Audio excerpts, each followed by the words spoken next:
So, these are the elements of the Mishnah that they contain uh, all of the halachot that were developed over the centuries by the Rabbanim as they examined the Torah and take those halachot. They put them in a logical order, as I mentioned last time. Whenever possible, they put them in a chronological order. Eventually what happens is we come to the end of the Second Temple period. The temple is destroyed, and the Jews are put in the diaspora into Rome.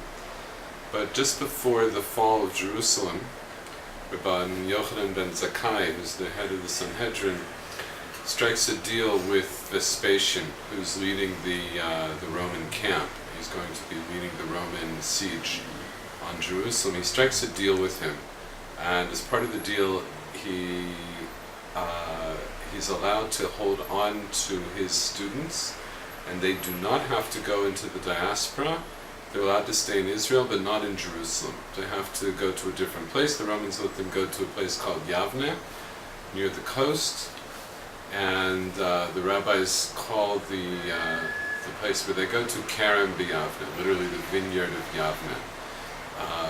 After the fall of Jerusalem, the Romans outlawed Jews from living in Jerusalem, and in fact, no Jews lived in Jerusalem from the time of the destruction until the 7th century, when the Arabs took over. The Arabs conquered Palestine, and they allowed the Jews to come back to Jerusalem. In any event, so Rabban Yochanan ben Zakkai and his Talmidim, his students, find themselves in Kerem B'Yavne after the destruction of the temple. So the very first thing that they do, they gather together and they start to give testimony about the Mishnayot that they remember. Everybody comes and testifies about what they remember.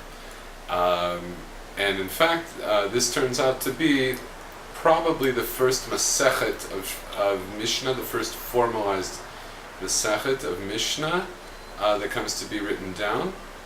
And it's called Eduyot, literally means testimonies. And it's a little bit different than the Mishnah that, as we just described. I just described this idea that the Mishnah is divided into Masechtot, and each Masechet, each tractate, deals with a specific topic. Eduyot, in fact, deals with many topics, and what binds all the topics together is that these are the things that people told over, the testimonies that people told over of what they remembered from their learning before the destruction. The reason, of course, this is significant is because at this time, Rabban Yochanan ben Zakkai and his students, they're very concerned about what will be with the future of the Torah. If you can imagine for a moment what it was like to live through the destruction of the Second Temple, not only was it a horrific siege, and people were starving to death and underwent terrible privations, the likes of which we see much later on in the Holocaust.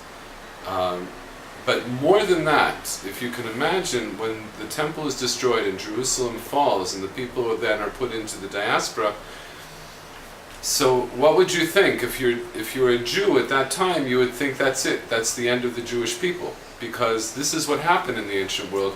If Rome or another major power came and conquered you and put you into the diaspora, within a generation or two, your nation will be gone, because you won't be on your native land anymore. You're going to end up mixing in with the wider people. You'll be slaves, you'll mix in with other slaves. Within a generation or two, your nation will be gone. So if you can imagine, if you were Jewish at the time of the destruction of the temple, you could very well think that's the end of the Jewish people. That's it, that's the end. So Rabban Yochanan ben Zakkai does something quite amazing. Not only does he strike this deal with Vespasian in order to save himself and his Talmidim, his students, from the diaspora. You might say that's a very selfish thing to do, but at the bottom of it, he's trying to save Judaism. He's trying to save Judaism and the Jewish nation, because he knows that if everyone gets pushed out of Israel now and he and his students are dispersed and they're no longer together, within a generation or two the Torah will be lost. And then if the Torah is lost, then really the Jewish people are lost. So this is why he strikes the deal, and this is what he starts to do. He starts to collect together all of the collective knowledge of his students and his contemporaries and his colleagues. And they all get together and they all give their oral testimony, again in an effort to preserve this oral tradition. And this starts to rebuild Torah, the oral Torah and the oral tradition as we know it. And these traditions continue on until around the beginning of the 3rd century, around the beginning of the year 200, about 130 years after the destruction of the temple. We're several generations later, and we come to the generation of Rabbi Yehuda Nasi, Rabbi Yehuda the Prince. Rabbi Yehuda Nasi is now the head of the Beit Din, he's the head of the court, and the Romans, of course, still rule over Palestine, and they, for various reasons, political reasons, they have pushed the Jews who were in Kerem B'Yavneh, they've pushed them northward. They're no longer in Kerem B'Yavneh. They find themselves in Tiberia, in Sipori, some of these places in the Galilee, in the Galil.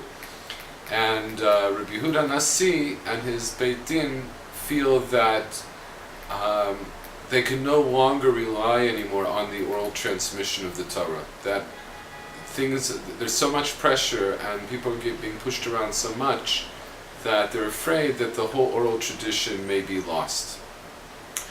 And because of this, they make a tremendous decision that they're going to write down the Mishnah.